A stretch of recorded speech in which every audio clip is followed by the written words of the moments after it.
आम आदमी पार्टी की सरकार ने सब भ्रष्टाचारियों को दे रखी है कि आकाश से पाताल तक जहां जो लूट मचानी है वो लूट मचा लो। और वो नतीजा सामने आया है कि दिल्ली की जनता को लगातार जो है धोखा दिया जा रहा है और सब लोग यही कह रहे हैं, हे ईश्वर, हे अल्लाह, फिर एक नया घोटाला जो है भारतीय जनता पार्टी ने आम आदमी पार्टी का पकड़ा है। और इस घोटाले में इस बार जल बोर्ड की डिटेल सामने आई है।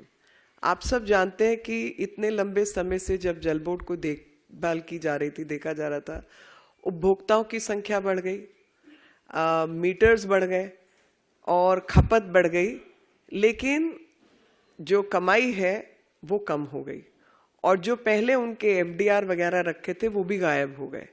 तो पैसा गया कहाँ? तो इस तरीके की तमाम चीज़ें, मैं कुछ चीज़ें आपके सामने प्रस्तुत करना चाहती हूँ। सबसे पहले तो आप सबको याद होगा कि शीला दीक्षित जी की जब सरकार थी तो ये टैंकर माफिया बताकर ही सरकार में आए थे और हम सबको याद है वो टैंकर माफिया, और वो टैंकर माफिया आज भी काम कर रहा है, क्योंकि हर गली में जहाँ पर इन्होंने पानी की पाइप नहीं बिछाई है वहाँ पर टैंकर 10,000 रुपया लेता है गली से, टैंकर से पानी लाने का।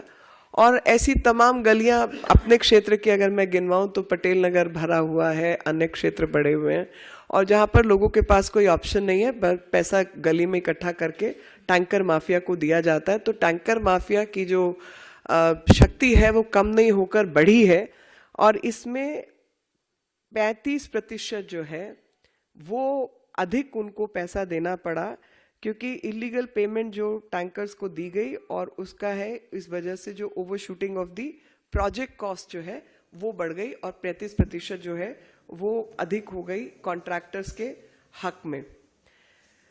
12,000 करोड़, अब इस संख्या को प्लीज आप लिख लीजिए, 12,000 करोड़ रुपए के जो है काम अवार्ड किए गए, लेकिन उन सारे कामों की जो कॉस्ट है, जैसा कि आपको याद अगर हो, शीश महल घोटाला याद है आपको, सब चीज तो 10 करोड़ से नीचे का बिल रखो। इसी प्रकार से इसमें अधिक से अधिक जो कॉस्टिंग है 5 लाख से कम करी है ताकि आपको टेंडर ना करना पड़े। और वो 12,000 करोड़ के 12,000 वर्क ऑर्डर है, 600 करोड़ के काम है। 12,000 वर्क ऑर्डर्स दिए गए, 600 करोड़ के काम दिए गए और वो काम में टेंडरिंग प्रोसेस को अवॉइड करने के लिए हर चीज 5 लाख से कम के उसमें रखी गई अधिकतर चीजें।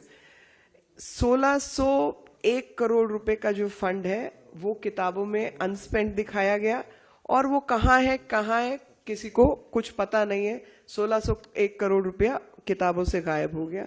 135 करोड़ रुपए जो है वो कहीं पर रिफ्लेक्ट ही नहीं कर रहे, कहीं पर पता नहीं चल रहा, जो टर्म डिपॉजिट होता है। इसी तरीके से 1,167 करोड़ रुपया जो है वो फाइनेंशियल स्टेटमेंट डीजेबी का और जो कंसिलिएशन स्टेटमेंट बैंक्स का है उनके बीच में जो अंतर है वो 1,167 करोड़ रुपए का है। सोचिए, 1,167 करोड़।